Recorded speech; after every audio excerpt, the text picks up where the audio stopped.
सो hello dear all, welcome back. अब हम discuss करने जा रहे हैं थ्री डायमेंशनल ज्योमेट्री क्लास 12 का एक और टॉपिक। इसमें टोटल मैंने 18 क्वेश्चंस को इंक्लूड किया है और सीबीएसई में इन 18 में से आई कैन बेट कि 80% चांसेस हैं कि यहीं से आए। ठीक है, तो यानी अगर 5 क्वेश्चन आने हैं तो 5 में से 4 यहाँ से आएंगे आएंगे। वैसे तो सारे आ जाएंगे, but still I can bet more than 80%, you can सी। तो चलो देखते हैं क्या क्या प्रॉब्लम्स हैं। ये वही प्रॉब्लम्स हैं जो थ्रू आउट द ईयर हमने देखी हैं। इसमें मैंने थोड़ा सा चेंज ये किया है, मैंने आपके लिए यहाँ पे सॉल्यूशन भी प्रोवाइड कर दिया है। As you can see the very first question, हमें कार्टेशियन इक्वेशन बनानी है और हमारी ये लाइन पास हुई है 2J4K और डायरेक्शन डायरेक्शन हो गया आपका IJ2K, है ना। ये आपको समझ में आ रहा होगा, माइनस माइनस सब लगा के। तो आपको पता है कोई भी लाइन जब इस वेक्टर फॉर्म से रिप्रेजेंट करता है तो वो यानी पॉइंट्स हमारे कौन से होते हैं, जैसे यहाँ पे 2i है, माइनस जे है, प्लस का 4k है, तो ये बन जाता है 2 - 1 4। और डायरेक्शन रेशियोज इसके क्या बन जाते हैं, डायरेक्शन रेशियोज वही बनते हैं जिस डायरेक्शन में ये जाता है। तो जैसे इस केस में बन जाएगा 1 1 माइनस का 2। तो बहुत स्ट्रेट फॉरवर्ड क्वेश्चन है। कार्टेशियन इक्वेशन आपको पता होती है, उसका फॉर्मूला क्या होता है वो भी मैंने साइड में लिखा है। So you just have to put the values and give your answer. ठीक है, नाउ कम्स अनदर क्वेश्चन। अब ऐसा ही अगर कोई क्वेश्चन होता है जब कोई भी लाइन हमारी 2 पॉइंट से जाती है ना, जैसे ए और बी यहाँ पे 2 पॉइंट्स हैं, तो इसका कार्टेशियन इक्वेशन भी दीजिए, इसका वेक्टर इक्वेशन भी दीजिए। तो इट्स वेरी इजी। उस केस में आप क्या करते हो, इफ यू रिमेंबर हम यहाँ b माइनस ए करते थे, ये आप देख सकते हो। तो तो b b माइनस माइनस ए ए हो हो जाता जाता था, था, यहाँ यहाँ पे पे b b आपका आपका ये ये है। है। जब जब आप आप b b वाले वाले पॉइंट में से a को माइनस करते हो तो b माइनस ए आ जाता था। और कार्टेशियन फॉर्म में आपको पता है x2 माइनस x1 किया जाता था। x1 हम किसको रखते थे, जो पॉइंट हमारा a होता था वो हमारा x1 y1 z1 बन जाता था। और इसी के हिसाब से हम अपना आंसर यहाँ पे दे देते थे, है ना यार। तो यहाँ तक मुझे नहीं लगता है कोई बहुत डाउट होना चाहिए। Straight forward formula based questions हैं, थ्रू आउट द ईयर हमने यही किया है, तो इसमें ऐसा जितना डाउट नहीं होना चाहिए। वहीं पे थर्ड क्वेश्चन अगर हम जाएं, अगर हम थर्ड क्वेश्चन जाएं तो क्वेश्चन वाज ऑलमोस्ट सेम। इस बार भी जिस पॉइंट से आप जा रहे हो ये है ये, तो ये तो बन जाएगा 2 माइनस आई और प्लस 1। ये जैसे कि यहाँ पे है -2 + 1 और ये प्लस का 1 है, तो ये माइनस का 1 हो जाएगा फॉर्मूले में। और रही बात डायरेक्शन रेशियोज की, अब सिंपल सी बात है, ये जो लाइन आपकी जा रही है वो किसके पैरेलल है, वो इन दोनों के पैरेलल है। अब इन दोनों के पैरेलल है तो सिंपल सी बात है, जब आप इन दोनों को माइनस करेंगे, इन दोनों को माइनस करने से ये जो भी आंसर आएगा वही आपके डायरेक्शन रेशियोज बन जाएंगे। तो 2 - 2 और 1 जो होगा वो आपका डायरेक्शन रेशियो यहाँ पे बन जाएगा। और ये क्वेश्चन भी हम पहले कर चुके हैं।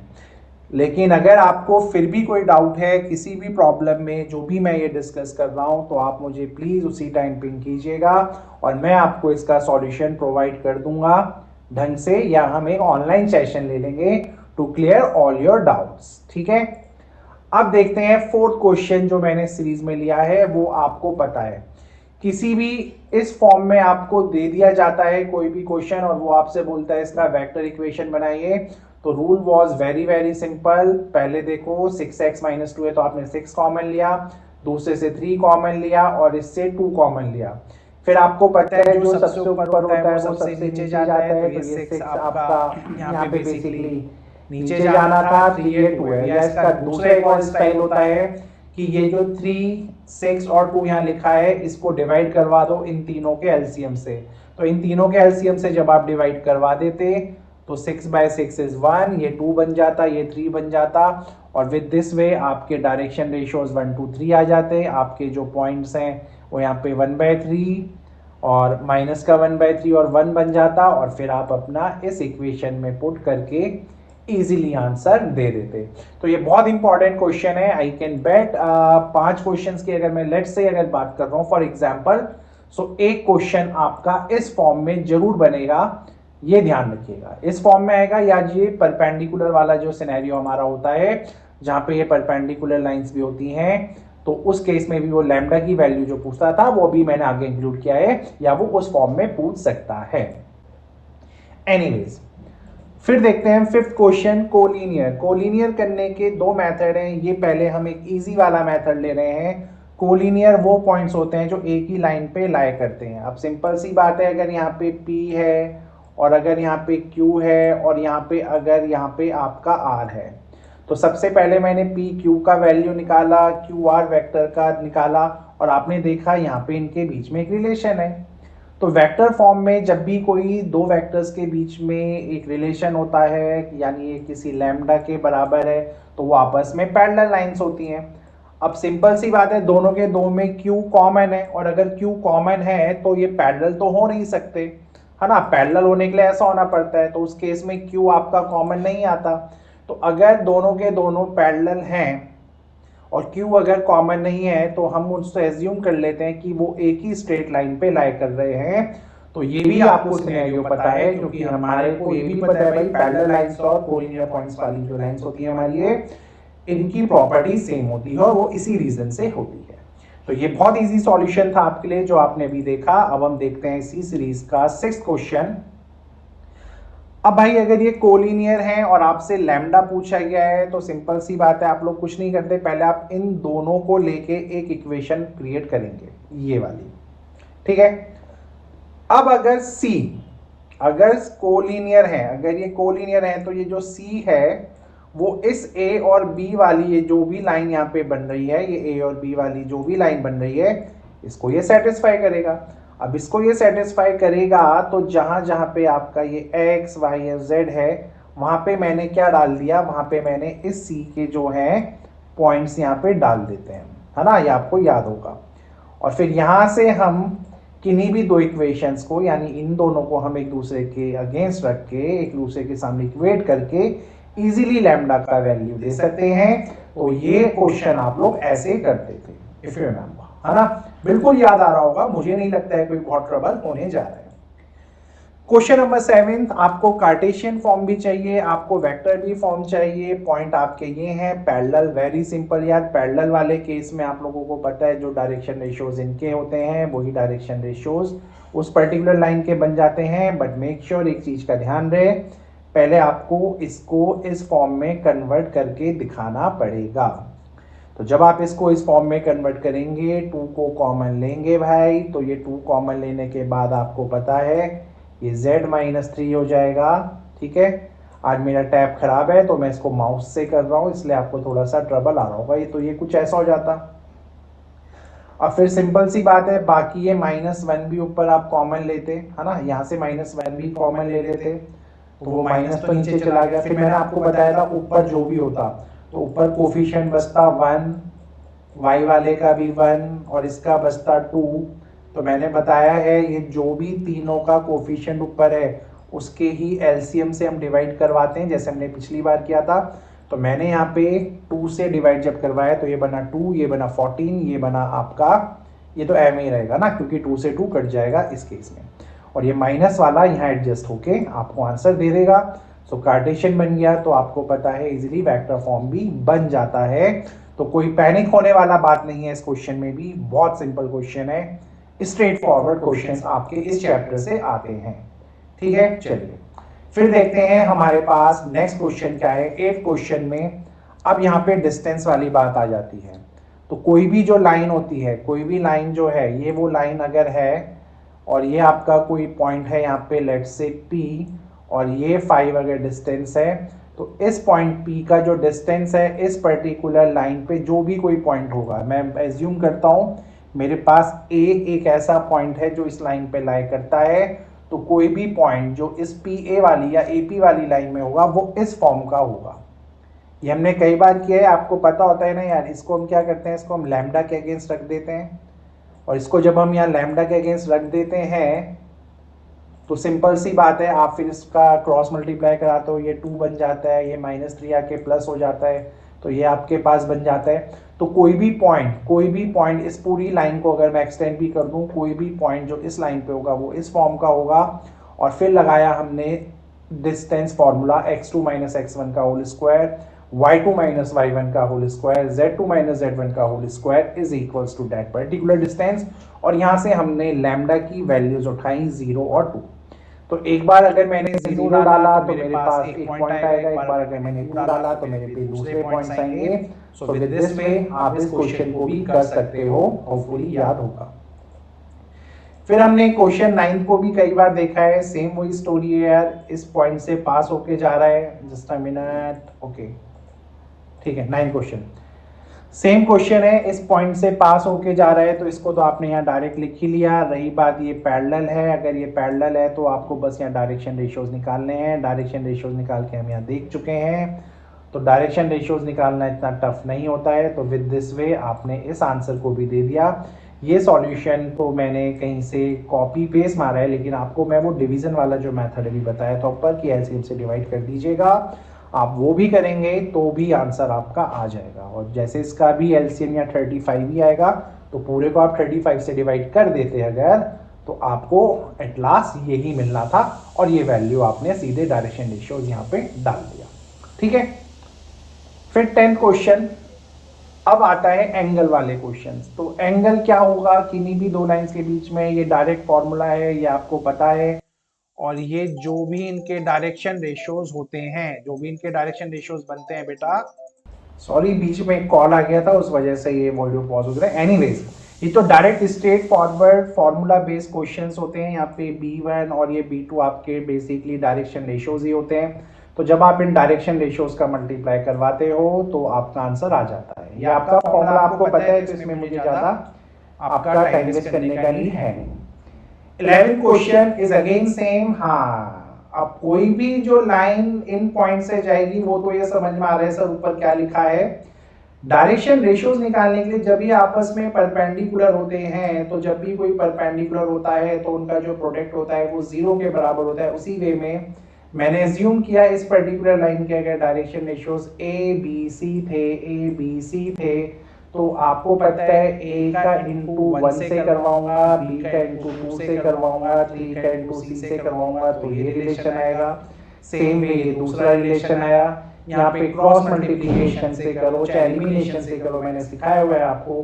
तो यहाँ से आपकी इन ए बी सी का वैल्यू आ जाता, और जैसे ही ए बी सी का वैल्यू यहाँ पे आपका इस फॉर्म में आ जाता, तो यहाँ पे आप इसको डायरेक्टली पुट करते थे। किया हुआ क्वेश्चन है, कोई टफ नहीं है आप लोगों के लिए, I know. Then we are moving towards your 12th question. 12th question में हम लोग क्या करेंगे ये देखते हैं। 12th क्वेश्चन में अभी ये वेक्टर फॉर्म है। देखो पॉइंट तो यही 2 माइनस 1 3 है, तो 2 माइनस 1 3 सीधे डाला। अब वेक्टर फॉर्म में तुम्हें चाहिए तो सिंपल सी बात होती है, ये जो भी आपके पास यहाँ लिखा है, जब भी आप इन दो लोगों का क्रॉस प्रोडक्ट करते हो, जब भी हम B1 और B2 का क्रॉस प्रोडक्ट करते हैं, तो जो वेक्टर हमें मिलता है ना, वो हमेशा उस वेक्टर के पैरेलल होता है जिसका इक्वेशन हमें चाहिए। फिर से सुनिए, दो लोगों के क्रॉस प्रोडक्ट करने से हमें एक ऐसा वेक्टर मिलता है जो कि किसके पैरेलल होता है, जिसकी हमें इक्वेशन चाहिए। और दो पैरेलल लाइंस का जो डायरेक्शन रेशियोज होते हैं वो सेम होते हैं। तो इसी वजह से जब आपने क्रॉस प्रोडक्ट करके ये जो निकाला है, और ये जो कोफिशिएंट्स आए हैं -6 -3 और 6, ये बन जाएंगे उस पर्टिकुलर लाइन के डायरेक्शन रेशियो जो हमें निकालना है। तो इस वे में आपको ये भी पता है कि इस क्वेश्चन को किया जा सकता है, तो ये भी समझ में आ गया होगा। Then we have question number 13, बहुत कॉमन क्वेश्चन है, 1 मार्कर बन सकता है, इवन 2 भी बन सकता है। तो यहाँ पे क्या है, आपको लैम्डा चाहिए राइट एंगल। अबे राइट एंगल का मतलब सेम है भाई, कि जब आप इन डायरेक्शन रेशियोज का मल्टीप्लाई करोगे, पहले तो मैं इन्हें प्रॉपर्ली इन्हें कन्वर्ट करना पड़ेगा। तो जब आप इनके डायरेक्शन रेशियोज का मल्टीप्लाई करोगे तो उनका प्रोडक्ट शुड बी 0, ये आपको पता है। तो जैसे ये 0 हो गया तो लैम्डा की वैल्यू आपके पास यहाँ 70/11 आ जाएगा। करा हुआ क्वेश्चन है, कोई टफ चीज नहीं है। क्वेश्चन नंबर 14, अगर कोई दो लाइन आपस में इंटरसेक्ट करती हैं तो वो कैसे शो किया जाता है। अगर कोई दो लाइन आपस में इंटरसेक्ट करती हैं, तो लेट्स से ये अगर हमारी लाइन 1 है, इस लाइन 1 में कोई भी जो पॉइंट होगा वो इस फॉर्म का होगा। ये भी हमने पीछे भी देखा था, आपको पता है लैम्डा के अगेंस्ट एज्यूम करके क्रॉस मल्टीप्लाई करके करते हैं। वहीं अगर हम लाइन 2 की बात करें बेटा, तो लाइन 2 में भी कोई भी जो पॉइंट होगा वो इस फॉर्म का होगा। अब सिंपल सी बात है, अगर ये आपस में एक दूसरे के साथ इंटरसेक्ट करते हैं तो इनमें कोई ना कोई कॉमन पॉइंट तो होगा ही। और जो कॉमन पॉइंट हमारा होगा तो क्या करते हैं, हम इन्हें एक दूसरे के अगेंस्ट रख देते हैं। एक दूसरे के अगेंस्ट रखने से फिर हम यहाँ पे लैम्डा और म्यू का वैल्यू निकालते हैं और इस लैम्डा म्यू को वैल्यू को हम इस तीसरी इक्वेशन में सेटिस्फाई करते हैं। अगर ये इक्वेशन सेटिस्फाई हो गई तो वी कैन से कि हाँ जी इंटरसेक्ट करते हैं। तो पहला तो ये पार्ट खत्म। फिर पॉइंट ऑफ इंटरसेक्शन निकालने के लिए आपको कुछ नहीं करना, ये जो पॉइंट्स आपने यहाँ निकाले थे 2 lambda plus 1, 3 lambda plus 2, 4 lambda plus 3, इसमें लैम्डा की वैल्यू -1 डालो और अपना पॉइंट दे दो। और अगर आप इस इक्वेशन के हिसाब से सॉल्व करना चाह रहे हैं तो आपको म्यू की जगह -1 डालना पड़ेगा, तो वो आंसर सेम ही आना है आपका। होपफुली क्लियर होगा, ठीक है। अच्छा, और अगर आपको ये दिखाना है कि कोई लाइन सर इंटरसेक्ट नहीं कर रही है, अगर ये कोई लाइन इंटरसेक्ट नहीं कर रही है सर, तो उस केस में ये तीसरी वाली इक्वेशन सेटिस्फाई नहीं होगी, तो आप कह सकते हो they do not intersect with each other, ठीक है। फिर चलते हैं हम नेक्स्ट क्वेश्चन में, जो हमारा है यहाँ पे 15 क्वेश्चन पे चलते हैं भाई। कौन सा है ये? अब 15 क्वेश्चन में ये मैंने सबसे बड़ा क्वेश्चन लिया है। आपके पास बहुत छोटे छोटे क्वेश्चंस भी आ सकते हैं, इसी के सब पार्ट्स बन सकते हैं। इमेज चाहिए होती है, तुम्हें पता है अगर ये इमेज है तो ये जो पॉइंट M है ये है फुट ऑफ परपेंडिकुलर, और ये जो Q है ये Q है हमारी इमेज। तो सबसे पहले M मिड पॉइंट बनता है PQ का। मिड पॉइंट का फॉर्मूला तुम्हें पता है x2 minus x1 plus x2 divided by 2। तो उस वे में हमने इस M के कोऑर्डिनेट्स निकाल लिए, ठीक है। ये कोऑर्डिनेट्स आ गए आपके, यहाँ पे कोई टेंशन नहीं है। अब जैसे ही आपके पास M आया तो आपने मिड पॉइंट फॉर्मूले से इस Q का वैल्यू दे दिया, तो ये तो आपने बहुत सिंपली दे दिया, कोई टेंशन ही नहीं था इसमें, ठीक है। अच्छा, अब नेक्स्ट चीज जो आपको बहुत इंपॉर्टेंट चीज यहाँ पे देखनी है, कोऑर्डिनेट्स ऑफ M आपके 1, 3, 5 कैसे आए हैं? अच्छा, आप ये पूछना चाह रहे हो, तो कुछ नहीं है भाई, ये फुट ऑफ परपेंडिकुलर हमने निकाला है, ये वहीं से निकाला जाता है। ये आपको पहले भी मैंने समझा चुका है कि कोई भी लाइन, कोई भी पॉइंट, ये जो M है ना, ये कोई भी M जो होगा वो आपका, एक सेकंड मैंने आई थिंक इसको सॉल्व किया हुआ है, ये डायरेक्ट दूसरा साइड लाइन। एनीवेज यस, हाँ तो मैं आपको इससे पहले समझाता हूँ। देखो ये जो M है ना, ये जो M है ये इस लाइन पे कोई भी एक पॉइंट है, तो जो M के कोऑर्डिनेट्स होंगे वो क्या इस फॉर्म में मिल जाएंगे। अगेन वही फंडा है यार, लैम्डा के इक्वल रखा गया है सबको, इस केस में तो r के इक्वल रखा गया है, ठीक है। तो जैसे ही ये M के कोऑर्डिनेट्स मुझे मिले, अब मुझे पता है जो डायरेक्शन रेशियोज PM के होंगे, तो PM के डायरेक्शन रेशियो निकालने के लिए आप क्या करते हो, इन दोनों को माइनस करते हो। तो इन दोनों के डायरेक्शन रेशियो जो ये आए हैं, और ये जो डायरेक्शन रेशियो 1, 2, 3 है, क्योंकि आपस में परपेंडिकुलर हैं, तो क्या इनका प्रोडक्ट 0 के बराबर होगा? बिल्कुल होगा सर। और जैसे ये 0 के बराबर होगा तो r का वैल्यू यहाँ से 1 आएगा, और r का वैल्यू 1 आते ही जब आप यहाँ पुट करोगे तो M के कोऑर्डिनेट्स मिल जाएंगे, यानी फुट ऑफ परपेंडिकुलर मिल गया, ठीक है। फिर हम यहाँ से चले थे, Q हमने मिरर इमेज समझ लिया था। उसके बाद आप यहाँ देख रहे थे कि सर ये जो कार्टेशियन PQ की इक्वेशन बनानी थी, इक्वेशन बनानी आपको आती है, क्योंकि आपके पास P आपको मिल गया, आपके पास Q आपको मिल गया। कोई भी लाइन की इक्वेशन जब वो 2 पॉइंट से जाती है तो उसका फॉर्मूला आपको पता है, वो आपको आता ही है, और PQ भी फिर आपने डिस्टेंस फॉर्मूला से यहाँ पे निकाल देने का है। तो बहुत इजी क्वेश्चन है, बस मेन चीज इसमें क्या होती है कि फुट ऑफ परपेंडिकुलर यानी M को निकालना ही सबसे टफ बन जाता है इन क्वेश्चन में। तो मुझे नहीं लगता इसको समझने में भी आपको कोई डाउट होना चाहिए। अब चलते हैं आपके 15 इज डन, तो अब चलते हैं आई थिंक 16 स्पेंड हो गया। Anyways 17 question, find the shorter distance between these line. तो शॉर्टर डिस्टेंस का डायरेक्ट फॉर्मूला हमारे पास है a2 minus a1 b1 cross b2 divided by b1 cross b2 का मैग्नीट्यूड निकालना। आपने कुछ भी नहीं करना है, डायरेक्ट फॉर्मूले में डालना है और वैल्यूज को पकड़ाना है। तो इसमें मुझे समझाने जैसा कोई भी चीज नहीं है, शॉर्टर डिस्टेंस के क्वेश्चंस भी बहुत ज्यादा आते हैं, ठीक है। और बाई चांस अगर यही शॉर्टर डिस्टेंस का आंसर अगर 0 आ जाता है तो इसका मतलब ये है कि ये दोनों लाइन आपस में इंटरसेक्ट भी कर रही हैं, ठीक है। तो ये समझ में बिल्कुल आया होगा। फिर दूसरा केस जो बनता है, यही भी शॉर्टर डिस्टेंस है, लेकिन ये इस बार है आपकी पैरेलल लाइंस। अब वो कैसे पता चलेंगी सर हमें? देखो यार, यहाँ पे 2, 3, 4 लिखा हुआ है, यहाँ पे 4, 6, 8 लिखा है। तो जब भी आपका B1 और B2 किसी प्रोपोर्शन में होता है, जैसे किसी प्रोपोर्शन में होता है, तो ये पैरेलल लाइन से आप देख सकते हो ये जो मैंने यहाँ पे लिखा है वो डबल है, वो डबल है, डबल ये वाला चीज ये है ना। तो ये डबल है इसका, तो इसका मतलब है ये आपस में पैरेलल लाइंस हैं, ये आपको पता है क्लास में। और पैरेलल लाइंस के लिए जो फॉर्मूला बनता है वो बनता है ये। तो मैंने बस फॉर्मूले में पुट किया और अपने आंसर्स को दे दिया, और मैंने कुछ एक्स्ट्रा स्पेशल यहाँ पे नहीं किया, ठीक है। So I hope with this way lot of things I clear to you. आपको क्या करना है, मैंने बहुत शॉर्ट में 20 मिनट्स में आपको रिकैप दे दिया कि किन तरीके के क्वेश्चंस को आप देख सकते हैं। But still I would suggest you कि सिर्फ ये 10-20 क्वेश्चन करके मत जाए यार, पूरा का पूरा आपने PYQs खत्म करके जाने हैं, NCERT एग्जाम्पलर आपने फिनिश करके जानी है, और NCERT तो करनी ही करनी है। जैसे ही आप ये वर्क कर लोगे आपका ये टॉपिक रेडी हो जाएगा, होपफुली क्लियर होगा। Thank you.